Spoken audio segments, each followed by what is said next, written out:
David, explica para a galera aí o que é um componente PTH. Vamos lá.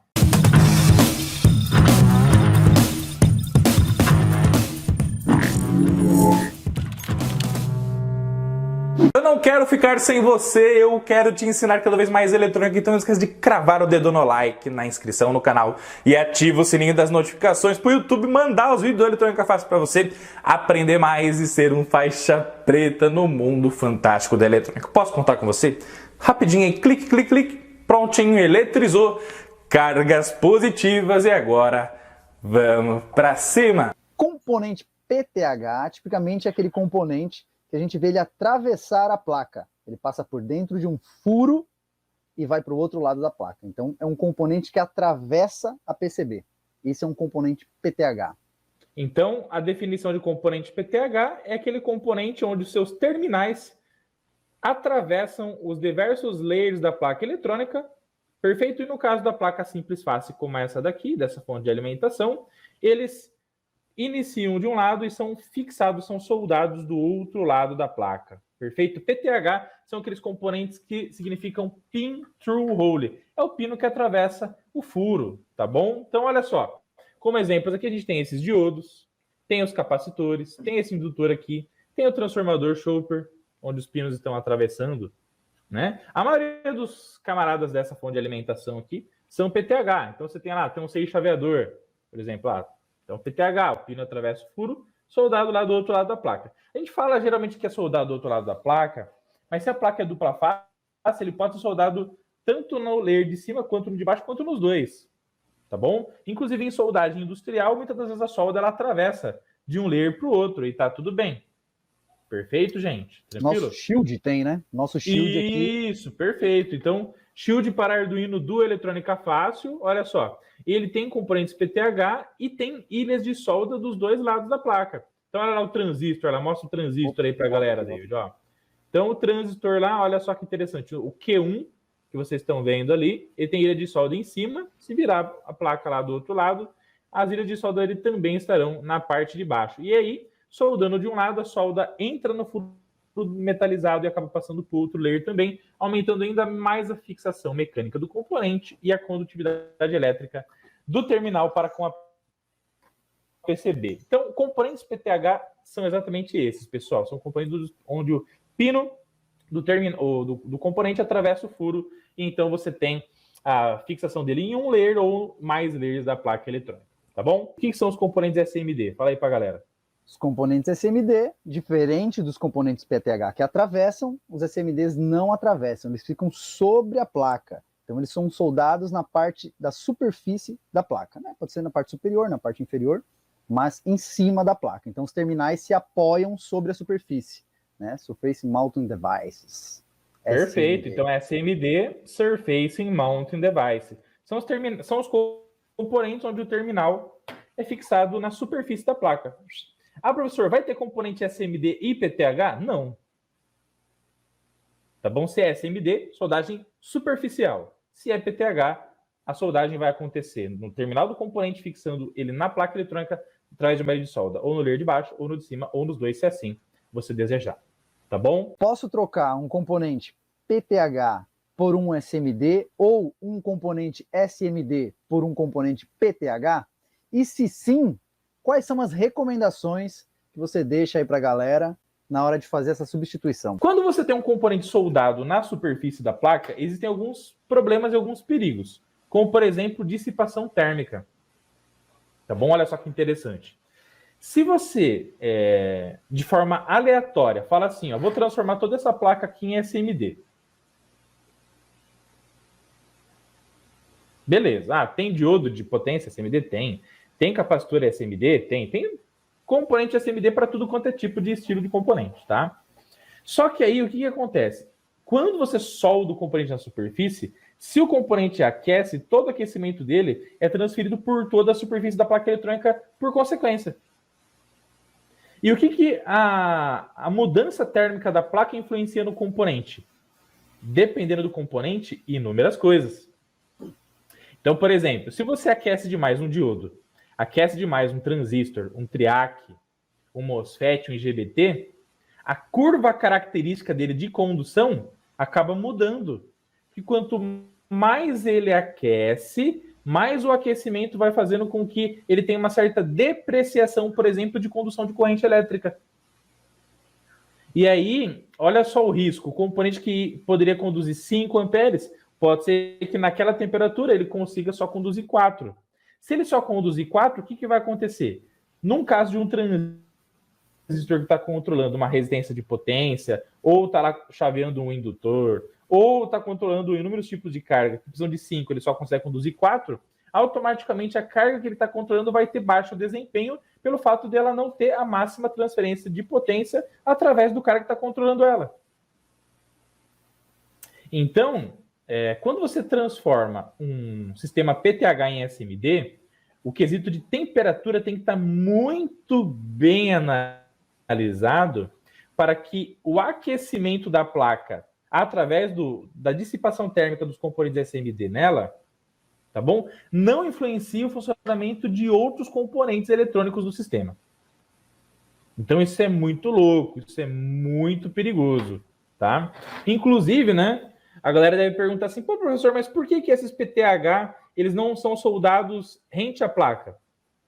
Por que esses diodos aqui não são soldados rente à placa? É exatamente por esse critério. Porque como esse diodo aqui é de potência, se você solda ele rente à placa, ele, quando aquecer, aquece a placa, aquecendo a placa, todo mundo que está ao redor dele aqui, ó, pode ter o quê? Uma tolerância em relação ao seu funcionamento. A temperatura muda as tolerâncias dos componentes eletrônicos, muda a questão de característica de funcionamento dos componentes. Um outro exemplo, David. Quando você tem um diodo Zener, tá bom? Para quem não conhece um diodo Zener, rapidamente eu vou falar aqui para que ele serve, tá? O diodo Zener, gente, é um diodo regulador de tensão, é um diodo estabilizador de tensão. De que maneira? Quando você coloca ele reversamente no circuito eletrônico, então você tem uma fonte de alimentação, então retificou, filtrou com o capacitor, vai ter lá um diodo Zener lá depois, por exemplo, tá? Quando essa tensão ela é aplicada no diodo Zener, ele vai tender a manter uma tensão fixa entre os seus terminais, e essa tensão é chamada de tensão de Zener. Top. Quando você olha na curva característica lá do diodo Zener, na polarização reversa, inclusive o datasheet fala isso. Conforme você vai mudando a temperatura, você aumenta o percentual de tensão para mais ou para menos que esse diodo Zener vai ter entre os seus terminais. Então, se você esperava ter 5.1 volts fixo lá, provavelmente essa tensão mude. Se você esperava ter 12 volts, provavelmente essa tensão mude. E assim, todos os diodos Zener vão funcionar da mesma maneira. Tá bom? Então, quando você vai trocar um componente PTH por SMD, você tem que pensar o seguinte, bom, se eu vou trocar um componente que aquece muito de PTH para SMD, o que eu vou ter que fazer? Eu vou ter que me preocupar com a distância que um componente está do outro na placa eletrônica. Se eu deixar um componente que aquece muito perto de outro componente, automaticamente essa dissipação térmica vai atrapalhar o funcionamento daquele camaradinha lá. E aí imagine, por exemplo, que esse aquecimento está perto de um sistema de oscilação, de um oscilador. Se você pega um cristal oscilador, eu não sei se eu vou conseguir achar um cristal oscilador nessa placa aqui, acho que não vou ter, mas depois a gente pesquisa aí para a galera, tá? Se você coloca um sistema muito quente perto de um oscilador, automaticamente isso pode influenciar o que, David? A frequência com que ele está oscilando para determinar, olha lá, ó, o cristal oscilador lá no nosso querido Arduino Uno, aquele componente prateadão lá, gente, olha lá, tá vendo? Ó? Se você aquece demais a região perto do oscilador, o que vai acontecer? Você pode ter uma influência na velocidade do clock. E a velocidade do clock é a velocidade de sincronização de processamento das informações junto ao microcontrolador. Então, quando você vai transformar uma placa de PTH para SMD, tem que ter um estudo térmico da influência da dissipação de potência de cada componente na sua placa eletrônica. Então, isso requer cuidados e estudos ultra mega específicos e até mesmo um pouco mais avançados.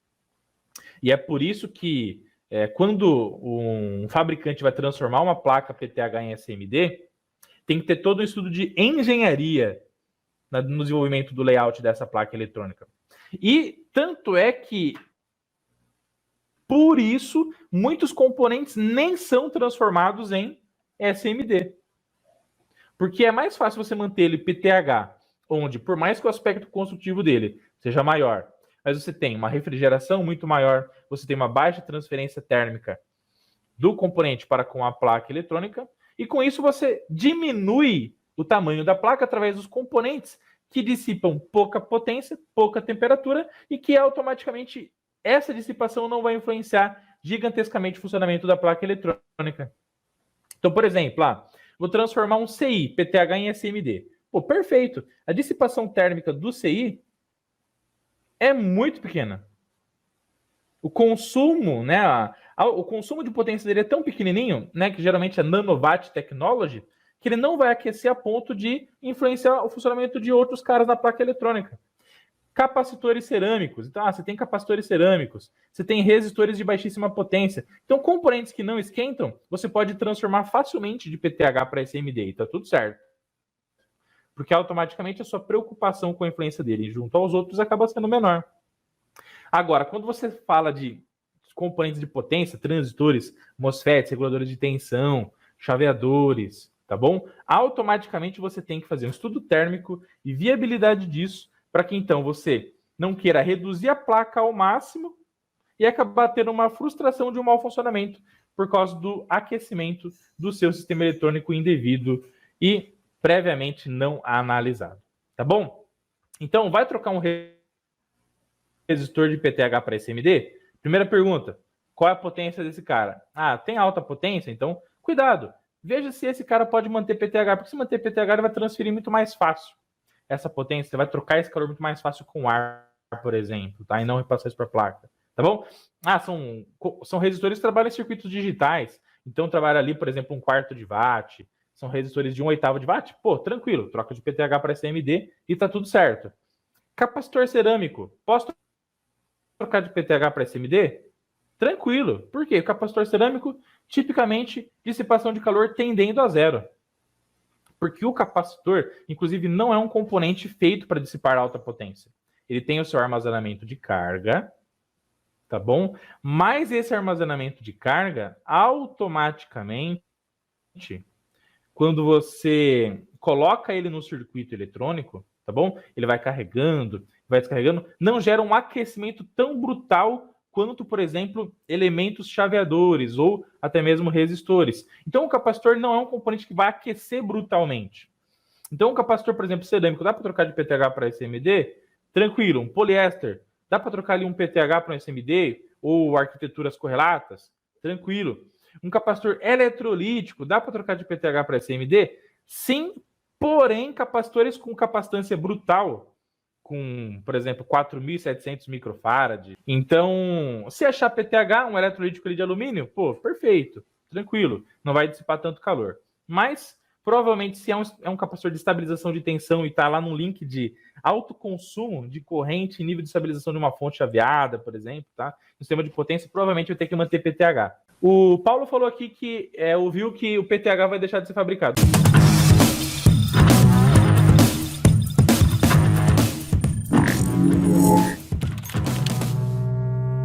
PTH, perfeito? Então, todos os conectores que precisam de automaticamente uma resistência mecânica brutal na hora da fixação de um cabo ou de um cabeamento estruturado, que vem de uma outra placa ou de sensores ou atuadores do sistema para você fixar na placa eletrônica e precisam ter alta fixação mecânica, vão ser PTH, porque o PTH tem muito mais resistência do que o SMD. O conector SMD, se você bobear, fixou nele ali e der uma mexida, automaticamente você levanta facilmente as trilhas e as ilhas de solda. Tá bom? Então, conector é uma coisa que dificilmente vai trocar.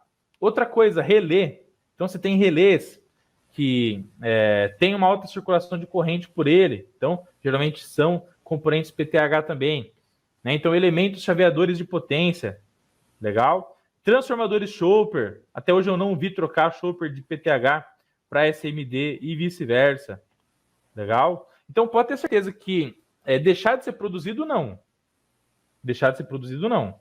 Agora, o que pode vir a acontecer é componentes em específico de baixa potência só serem fabricados em SMD e não mais em PTH. Até posso concordar. Mas eliminar todos os PTH eu acho muito difícil no fantástico mundo da eletrônica, tá bom? Pela necessidade de troca de calor dele para com o sistema e pela necessidade de trazer resistência mecânica no seu funcionamento e facilitar com que projetos que não têm a necessidade de ser ultra mega pequenos possam ter componentes eletrônicos que você acha com facilidade nas diversas lojas de eletrônica, facilitar com que você possa ter prototipação fácil e rápida, porque o que acontece, Paulo?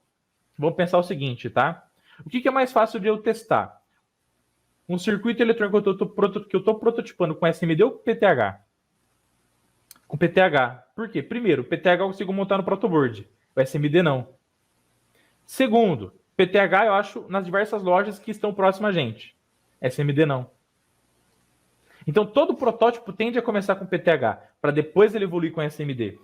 Então, por esses quesitos e outros, a produção do PTH acho muito difícil você encerrar 100%. Pelo contrário, uma coisa vai sempre ajudando a outra, tá bom? E é claro, né, gente, para a gente aprender tudo isso e muito mais, não esquece de deixar o seu like, se inscrever no canal Eletrônica Fácil e, é claro, baixe o seu livro de mais de 270 páginas gratuitamente acessando aí o cursoseletronicafácil.com.br, o site oficial da escola Eletrônica Fácil, tá bom? E aí automaticamente você baixa o seu e-book gratuito, vai buscar a faixa preta no fantástico mundo da eletrônica. E se quiser fazer um curso completo, não esquece que também temos o curso de eletrônica fácil, o curso de eletrônica digital. E Arduino para iniciantes para você desbravar esse mundo da eletrônica não sozinho, mas acompanhado da nossa família Eletrônica Fácil. Quais são as recomendações na hora de trocar um capacitor? Quais são as características que eu tenho que observar na hora de fazer a substituição de um capacitor? Você já disse um pouco sobre a substituição de um PTH por um SMD, mas qual mais características eu tenho que ficar de olho? E outra coisa, o que é a tal tensão de isolação?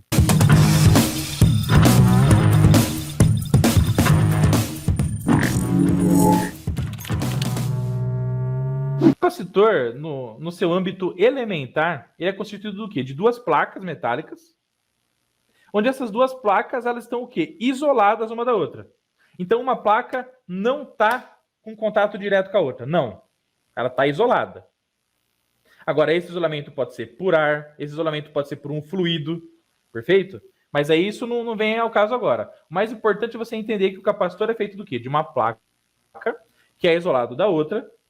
E quando você coloca uma polaridade em cima e outra polaridade embaixo, automaticamente você tem o quê? Se eu coloco o positivo em cima e o negativo embaixo, o positivo com o negativo vai gerar o quê entre eles aqui, ó? Uma força de atração. E essa força de atração de uma placa para outra é o que vai fazer automaticamente as cargas ficarem concentradas de um lado dele, do outro dele e não quererem ir embora. É isso que faz com que exista o armazenamento. O armazenamento acontece. O armazenamento, as cargas ficam armazenadas nas placas do capacitor, por quê? Porque umas querem ficar pertinho das outras. É como se rolasse um clima, né? Como se tivesse uma paixão eletrônica aí. Deixa a hashtag no campo de comentários aí. Paixão eletrônica, tá bom? Deixa aí a hashtag paixão eletrônica aí no campo de comentários, tá? E essa paixão eletrônica vai fazer com que o positivo fique toda hora. Pô, quero tocar o negativo, quero tocar o negativo, quero tal, mas aí você tem praticamente ali no meio o famoso tesourão. Você tem o famoso ali, o vela, né? É a mesma coisa quando você vai, quando você quer sair com a sua namorada lá, você tá começando o relacionamento com ela lá e tem o irmãozinho dela lá. O irmãzinho dela lá. E você vai lá no cineminha lá, e o que acontece? Você senta aqui na poltrona, aí senta o irmãozinho ou a irmãzinha dela do seu lado e depois vem a sua namorada, né? O famoso vela.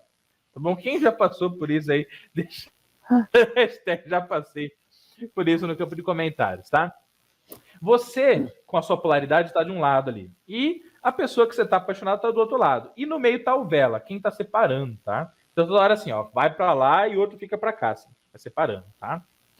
Só que daí, pessoal, o que acontece? Legal? Essa força de atração entre uma placa e outra no capacitor, ela, quando o capacitor é desenvolvido, isso daí é totalmente projetado e controlado, tá? Quando você pega uma placa e a outra, e você energiza, você aplica uma tensão elétrica. Essa tensão é chamada de diferença de potencial entre os dois pontos, no caso, as duas placas do capacitor. Legal? Só que a tensão elétrica, ela automaticamente, ela tem uma característica que é você, com essa tensão, romper a barreira dielétrica.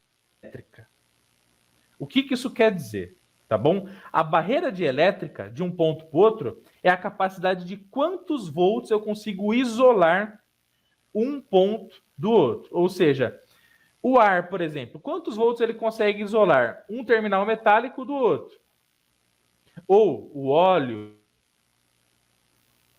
quanto que ele consegue isolar um terminal do outro? E aí cada material, cada dielétrico tem a sua constante dielétrica, a capacidade de isolação de tensão de um ponto ao outro. Perfeito? Então, se a gente está analisando, por exemplo, o ar, né, David? Vamos fazer um desafio aqui para o David agora, gente. Né? Eu adoro desafios, né? Adoro desafiar a galera, né? Então, vamos lá. Vamos pensar, David, nesse capacitor aqui, ó, que a gente está trabalhando aqui com as duas placas verdes. Legal? Que nessa distância de uma placa para outra distância D aqui, ó, a gente consegue isolar 50 volts. Perfeito? Só que aí eu tenho que aplicar nessas duas placas 60 volts. Uma tensão maior. Se eu deixar essa distância D igual, vai dar ruim. Porque essa distância foi feita para isolar apenas 50. Então, o que eu tenho que fazer com uma placa e a outra placa? Para que eu possa aplicar esses 60 volts, hein? Você pode aumentar essa distância, né, entre as placas. Aumentando essa distância, você aumenta o espaço de ar entre as duas placas. É como se a paixonite fosse impedida agora por dois irmãozinhos. Aí exatamente, perfeito. Então, pessoal, o que acontece? Tecnicamente falando, para você, com o mesmo dielétrico, aumentar a tensão de isolação dele, você pode distanciar mais as placas metálicas. Olha só que interessante. Então, quanto mais distante tecnicamente estão as placas do capacitor, maior a tensão de isolação que ele vai suportar. Então, é por isso que, olha só que interessante, quando você olha para uma placa eletrônica, tá bom? Quando você olha para uma placa eletrônica, inclusive, quer ver, ó? Deixa eu pesquisar aqui, ó, para vocês, ó. Capacitor de 100 microfarad aqui, ó. De 100 microfarad, ó. Quando você analisa esses capacitores de 100 microfarad, pessoal, uma coisa muito importante é a seguinte, ó. Aqui a gente tem, David, um capacitor de 100 microfarad de 50 volts. E aqui você tem, depois do ladinho aqui, ó, um capacitor de 100 microfarad de 450 volts. Ambos têm a mesma capacitância, correto? Só que a tensão de isolação do 450 é muito vezes maior do que esse daqui, que é de 50. Então, por que ele ficou muito maior? Porque a distância das placas metálicas desse capacitor tem que ser maior que a desse. Então, olha só, anota essa regra aqui, tipicamente usada nos capacitores no campo de comentários. Quanto maior é a tensão de isolação do capacitor, maior deve ser o seu aspecto construtivo. Por quê, gente? Porque para você ter uma isolação maior entre as placas, considerando o mesmo dielétrico, a distância de uma placa tem que ser maior. Primeiro ponto. Tá bom? Beleza? Legal? É por isso que você vai olhar na prática muitos capacitores na sua mão, todos de 100 microfarad, mas todos com, se tiver a tensão diferente, tensões diferentes, tamanhos do capacitor diferentes. Perfeito? Então, isso é muito importante, tá? Segunda coisa importante, tá? Se você quer aumentar a capacitância do capacitor, o que acontece? Para você armazenar mais carga no capacitor, você tem que ter uma área maior dessa chapa metálica que você viu aqui, ó. Então, imagine que cada chapa metálica dessa daqui tem que armazenar uma quantidade de cargas, e essa chapa metálica é como se fosse um estacionamento. Para você armazenar mais carro no estacionamento, você tem que aumentar o tamanho da área que ficam os carros. Você tem que aumentar a zona onde ficam estacionados aqueles carros, os veículos. Então, qual que é a outra regra do capacitor? Para você ter uma capacitância maior, tipicamente você tem que ter uma área da chapa metálica do capacitor maior também. Então, para você ter mais capacitância, se você sabe que você tem que ter uma chapa maior para poder armazenar as cargas, você vai ter que aumentar o aspecto consustivo do capacitor também. Então, duas coisas que fazem aumentar o tamanho do capacitor. É o aumento da capacitância. 2, é aumento da tensão de isolação. Legal? Tá, professor. Ó, o David está mostrando aí para vocês, gente. Ó, olha que interessante. Esse capacitor que ele está na mão aí, ó, é um capacitor de 15.000 microfarad. Capacitor de capacitância brutal, ó. 15.000 microfarad. E o outro ali é de 150 microfarad. Olha que louco, tá bom? Agora a comparação aqui dos três que você falou, ó, das tensões, né? Ó. Opa, aqui. Vai lá. 1000 micro, né? 63 volts. Agora um pouquinho menor de 1000 micro também. Deixa eu achar aqui. Cadê? 1000 micro, quantos volts que é isso aí? 16. Ó, 16. Eu vou colocar depois do ladinho do outro agora. Peraí, vou colocar mais uma aqui, ó, de 1000 micro também, ó. Aí, 10 volts. Agora eu vou colocar os três do lado juntos. do outro aí. Aí. A mesma capacitância e tensão diferente. Olha o que acontece.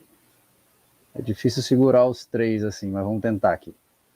Aí. Ainda bem que eles não estão energizados, hein, gente? Ainda bem que eles não estão energizados. Isso aqui é do estoque. Isso aqui é do estoque. É do estoque, hein? Olha lá, gente. Tá bom? Ó. Então, quanto maior é a tensão de isolação, maior o tamanho do capacitor para uma mesma capacitância e um mesmo dielétrico. Legal? Show de bola, David. Obrigado pelo compartilhamento, meu querido. Sempre agregando muito aí.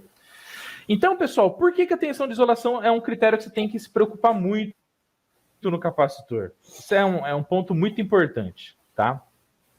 Se você tem um capacitor de 10 volts e a distância das placas está preparada para isolar esses 10 volts, com o dielétrico no meio, se você aplica 50, quer dizer o quê? Que esse dielétrico não vai conseguir isolar eletricamente esses 50 volts de uma placa para outra.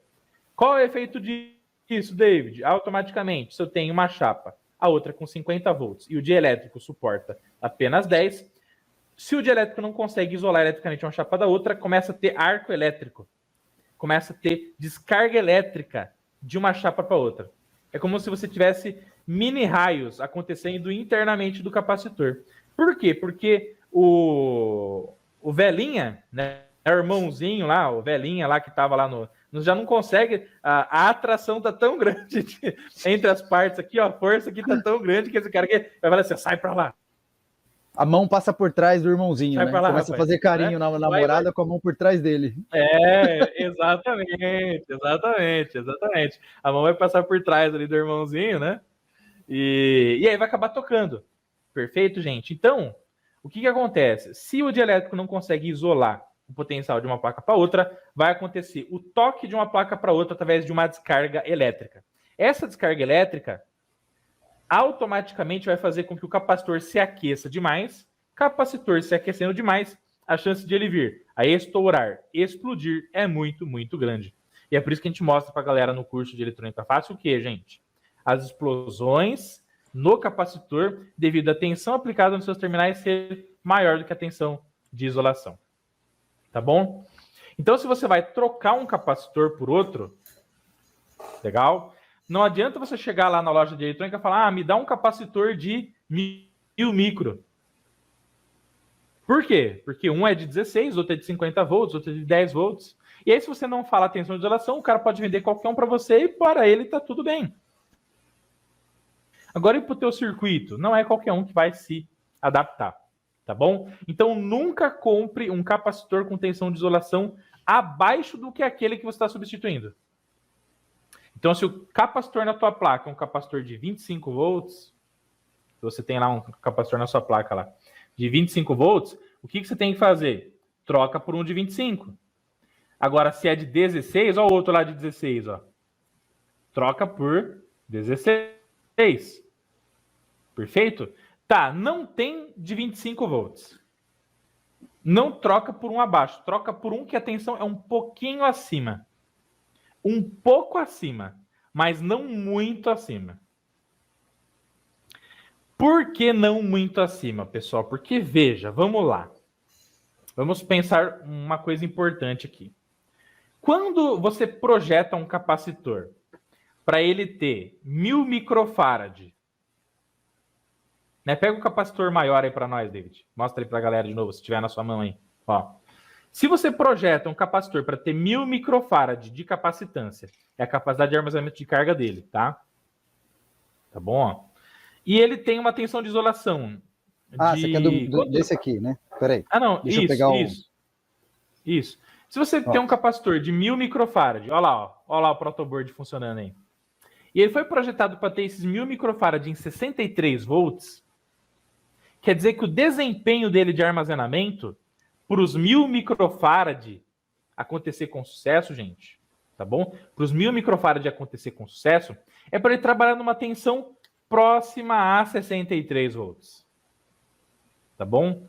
Daí você me pergunta o seguinte, tá, professor, mas se eu aplicar 1 volt nesse cara, vou aplicar 1 volt nele, e ele suporta 63, ele vai ter um bom rendimento de armazenamento de energia? A resposta é não tanto. Por que não tanto? Porque a força de atração entre as cargas que estão ali entre as chapas metálicas não vai ser tão intensa, David. Então, pessoal, o que acontece? Se você tem um capacitor que foi projetado para 63 volts, ele não tem uma distância de uma chapa para outra? Então, a 63 volts, você tem o quê? Uma capacidade máxima de isolação e você tem uma força de atração intensa, que é o que vai fazer os 1000 microfarad acontecerem com sucesso. Se você aplica 1 volt, a diferença potencial é tão pequena que a força de atração é muito pequena. Então, a chance de esses 1000 microfarad estarem acontecendo com sucesso internamente do capacitor é muito menor. Então, quando você tem um capacitor com uma capacitância de 1000, uma tensão de 63, mas coloca 1, pode ser que venha acontecer na prática um efeito dos 1000 microfarad não serem apresentados com sucesso. E você tem uma capacitância um pouco menos efetiva pela baixa força de atração de uma placa para outra. Então, por isso que não é ideal você, por exemplo, porque se fosse parar para pensar, David, então para eu eliminar o problema de estourar o capacitor, bota um capacitor de 400 volts, então. Pronto. Não quero que estoure mais o capacitor? Então vou pegar esse capacitor de 25 volts aqui, ó. Metam aqui um de 400. Metam um de 400 volts aqui e resolveu o problema. Resolveu o problema.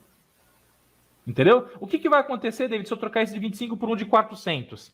A distância entre as placas é tão grande no de 400 que ele foi projetado para ter, por exemplo, 1000 microfarad numa tensão próxima a 400, que é o que vai gerar uma força elétrica de atração entre as placas, que vai gerar o quê? Uma intensificação do armazenamento.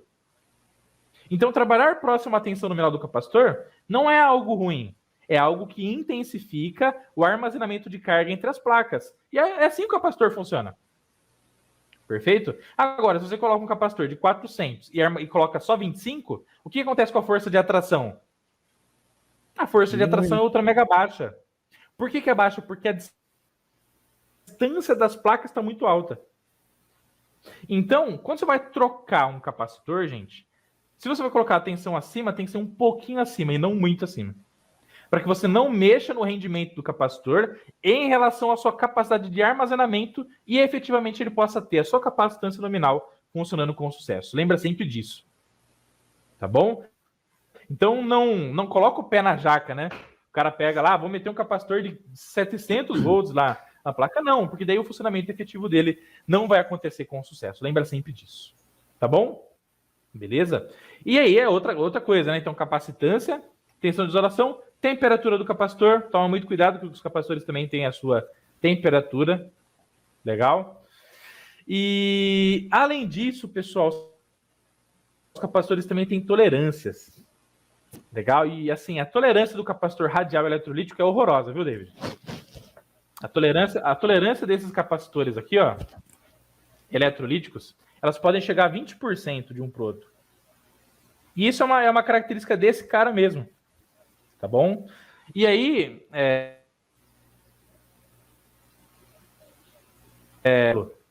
os capacitores de tântalo são capacitores que eles têm uma precisão muito maior, porém o custo dele é muito maior também.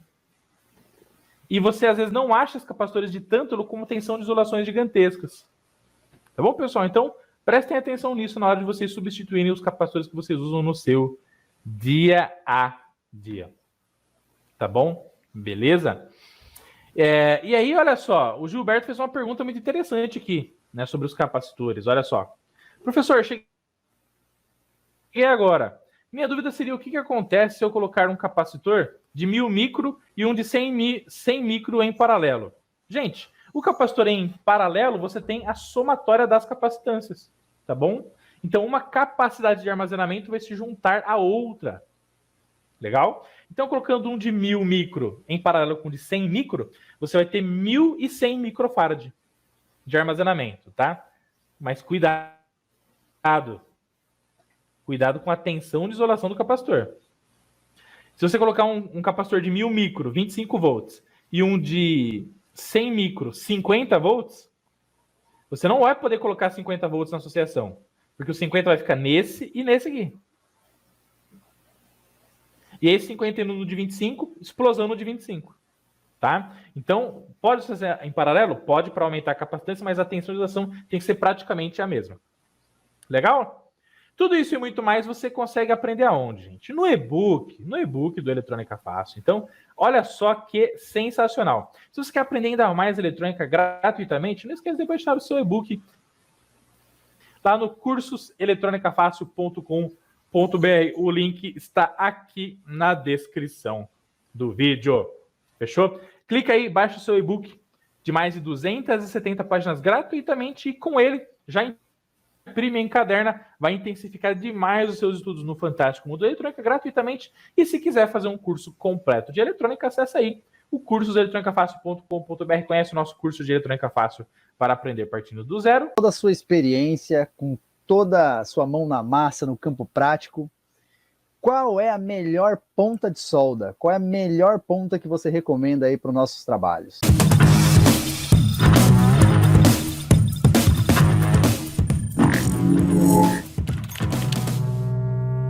Muito bem, na verdade, essa pergunta, né, como eu disse anteriormente, a cada 10 perguntas, 11 são sobre tipo de ponta para a estação de solda, né? Antes de a gente começar a falar sobre isso, pessoal, coloque aqui para mim no campo de comentários qual é o tipo de ponta para a estação de solda que vocês mais gostam de usar, tá bom? É a ponta do tipo agulha? É a ponta cônica? É a ponta fenda?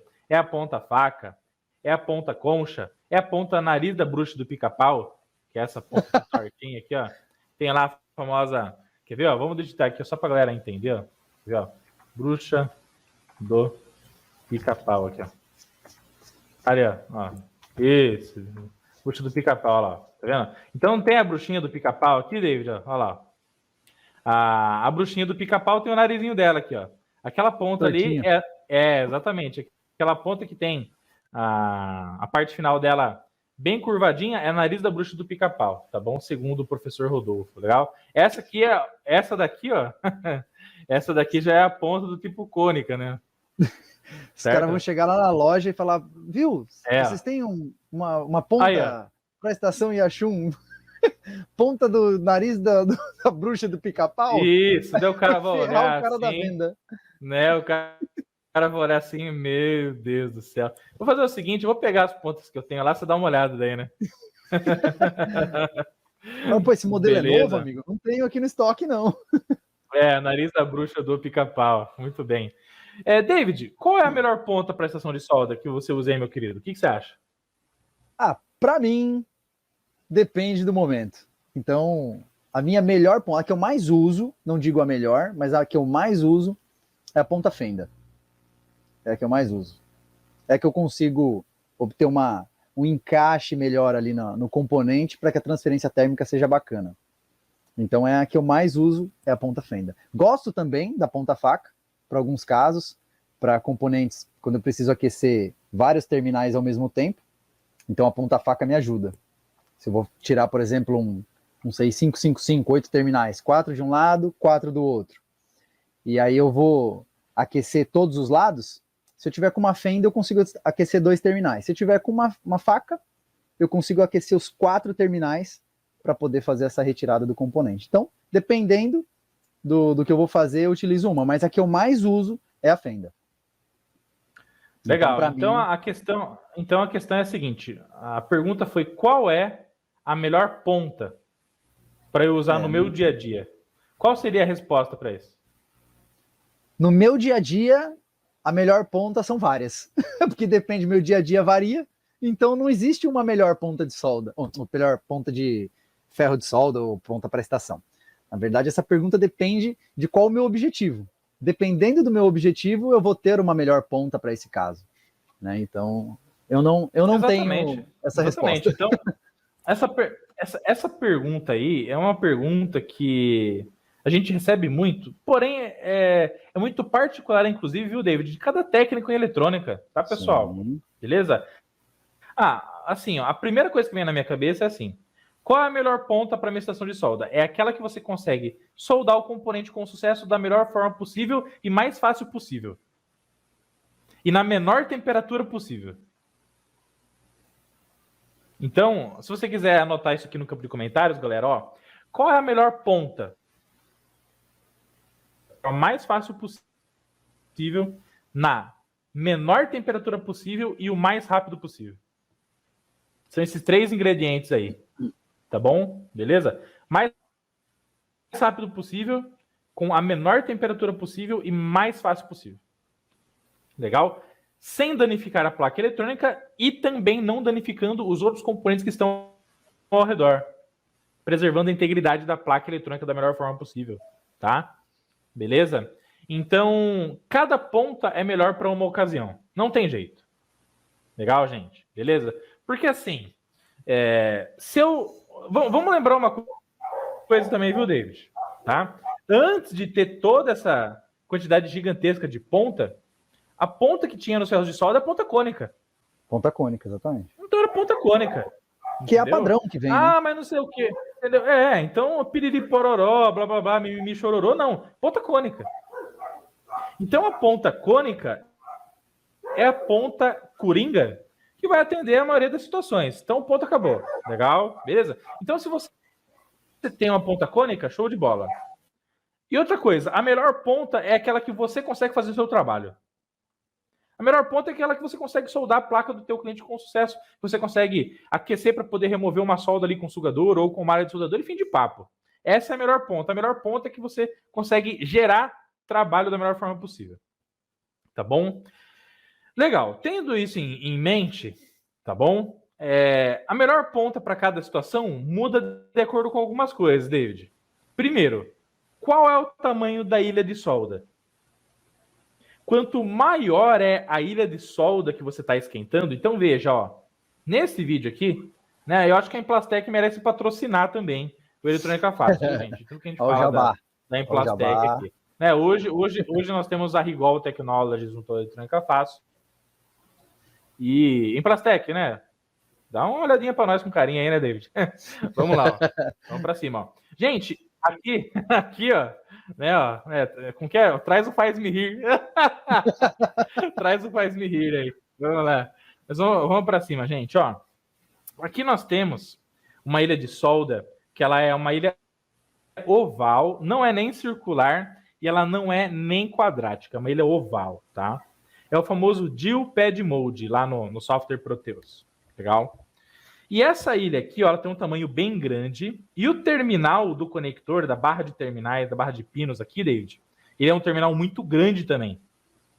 Então, para você fazer uma soldagem top, você vai ter que transferir a temperatura do ferro muito bem para a ilha de solda e para o terminal do componente. O que vai acontecer aqui, David?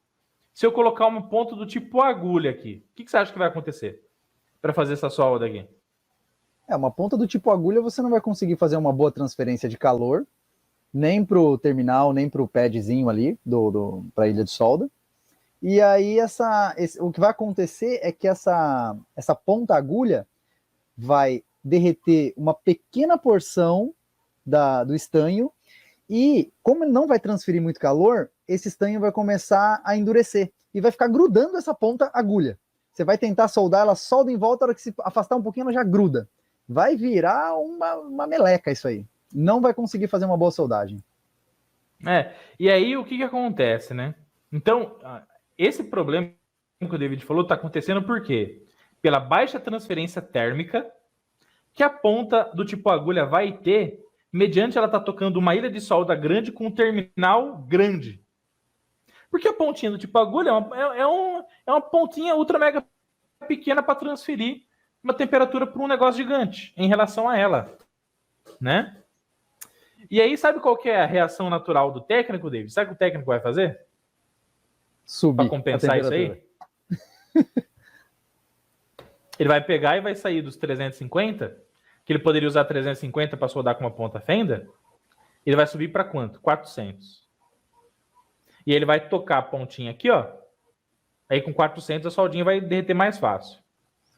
Mas não vai ficar top. Sabe o que ele vai fazer? Vai subir para 450. E esses 450 ele vai falar, nossa, que solda top. E ele vai soldar a primeira vez. Aí ele vai tentar fazer a mesma coisa no outro. Só que daí, David, o que acontece? Desafio, David. O que acontece com o material metálico quando você aquece ele demais? O que tende a acontecer com ele? Ele tende a ficar o quê? Cada vez mais? Deteriorar, né? Exatamente. Por que ele vai se deteriorar? Porque quanto maior a temperatura, mais mole ele fica. O metal, quanto mais você aquece ele, né, mais dúctil ele fica mais mole. E a ponta do tipo agulha que você está usando, você vai forçando ela na placa. Daqui a pouco a ponta agulha, sabe o jeito que ela tá? A nariz da bruxa do pica-pau, ó. Né? Certo? Ela começou assim, né? Começou assim, ó. Eu vou gastar assim, ó. Olha lá. Perfeito? Por quê? A alta temperatura está amolecendo ela, você está forçando ela na placa e a ponta vai entortar.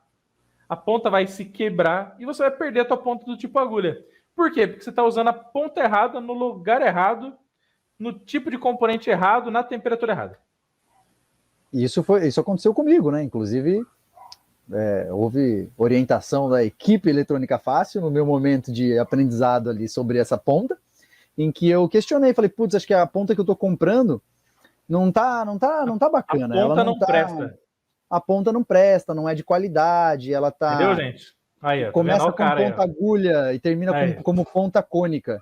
Eu iniciava a soldagem com ponta agulha, terminava era ponta cônica. Já estava sem ponta nenhuma. E eu realmente achei que era um problema de qualidade da ponta e não me atentei que era um mau uso que eu estava fazendo daquela ponta numa ocasião errada, com temperatura errada, de forma errada, ou seja, tudo errado, e é lógico que ela ia se deteriorar. Ela não... Coitada, ela estava sendo sacrificada ali e eu achando que o problema era a qualidade dela. Então isso sabe realmente... Sabe o que acontece, pessoal? Muitos técnicos que usam ponta agulha, porque assim, nesse caso a ponta agulha não vai bem. Mas quando você tem que trabalhar com SMD, né, David? Então quando você tem que trabalhar com esses componentes aqui, ó, quando você tem esse resistorzinho pequenininho aqui, ó, olha o tamanho da ilha de solda. Olha o tamanho do componente. Então a ponta agulha aí vai muito bem. Porque você consegue tocar com precisão na ilha de solda do resistor ou do capacitor. Não vai tocar em outros componentes e o aquecimento vai ser bem pontual. Então a soldagem desses caras com a ponta agulha vai muito bem. Tanto a soldagem com o retrabalho, tá? Mas só o que acontece no dia a dia do técnico, pessoal? Alguns técnicos acabam sendo meio preguiçosos, sabe? Então eles acham que eles começam a soldar o SMD, né, David? E aí ele quer soldar o conector. Sei de nada, não sei de nada. Aí ele quer soldar um conector USB, depois ele quer tirar um capacitor, né? Você viu, né, galera? Eu tô tomando um puxão de orelha ao vivo aqui, né? Vocês estão vendo, né? E trocar a ponta, que é bom nada, né? E aí, o que acontece? E detalhe, né? Se a pessoa não tivesse as outras pontas, tudo bem. Você viu, né, gente? Ó, tô mais um puxão de orelha aqui. Entendeu? Ó, se a pessoa não tivesse o jogo de ponta, é um momento, né? É uma coisa. Agora, ela tem todas as pontas, mas ela insiste com a ponta do tipo agulha. Por quê? Porque ela gosta, ela tem uma paixão especial pela ponta agulha, ela é preguiçosa pra caramba, né? Certo? Beleza? Tranquilo? Entendeu, Legal. né, galera? Entendeu, né? Aí, então, o que acontece, gente? A ponta que você vai escolher, a relação é a seguinte. O tamanho do terminal é grande, a ilha de solda é grande, a ponta também tem que aumentar na mesma proporção. Ponta grande, ponta de área grande para terminais grandes, grossos e ilhas de solda tais como. Primeiro ponto. Vai trabalhar com SMD, ilha de solda e terminal pequenininho, automaticamente a ponta vai diminuir na mesma amplitude. Pontinha agulha. Show de bola, tá? Mas e a pontinha nariz da bucha do pica-pau? Pessoal, a pontinha ela é torta assim para você encostar. Tem locais que você não consegue encostar com ferro de solda. Aí o que você vem? Você vem com ela aqui assim, ó, e faz assim, ó. O componente está aqui, né? Você vem e tem um outro aqui, por exemplo, ó. Você vem com ela aqui tortinha assim, ó, e toca aqui, ó, assim, ó. Então ela é torta de propósito para você entrar com ela em pontos da placa que você vai aquecer. Perfeito? E com isso atingir aquele objetivo de soldar um componente num lugar difícil. Legal? Outra coisa, como ela é tortinha assim, ó, você pode muitas das vezes derreter duas soldas ao mesmo tempo. Então você consegue derreter duas soldas ao mesmo tempo. Legal? Beleza? E aí, né, pensando em você aquecer múltiplas ilhas de solda ao mesmo tempo, é o que o nosso querido David falou, ponta-faca. Né, David? Opa, essa é parceira. Então, parceira, a ponta do tipo faca, gente, olha lá, ó. Inclusive, muitos retrabalhos, David, que eu faço aqui no Eletrônica Fácil, que você viu fazendo aqui também, a gente usa muito a ponta-faca, né? Porque veja, pessoal, a ponta-faca, inclusive tem muita gente que não sabe nem para que serve a ponta-faca, né? E a ponta-faca, ela serve para quê? Para que toda essa área dela aqui, ó, que você pode derreter solda nela, para que você transfira, por exemplo, temperatura para 1, 2, 3 ilhas de solda ao mesmo tempo, ou quiçá até mais. Pensando no SMD, né, você pode aquecer toda a linha de um lado, toda a linha do outro com a ponta do tipo faca, e você pode fazer a remoção desse componente, ou pode melhorar a solda, deixar a solda uniforme de uma forma mais fácil, tá? Então, pessoal, esse negócio de qual é a melhor ponta é aquela que você solda mais fácil, com a menor temperatura possível, no menor tempo possível, mantendo a integridade da placa eletrônica, com muita qualidade, de forma incrível, show de bola e sensacional, tá bom?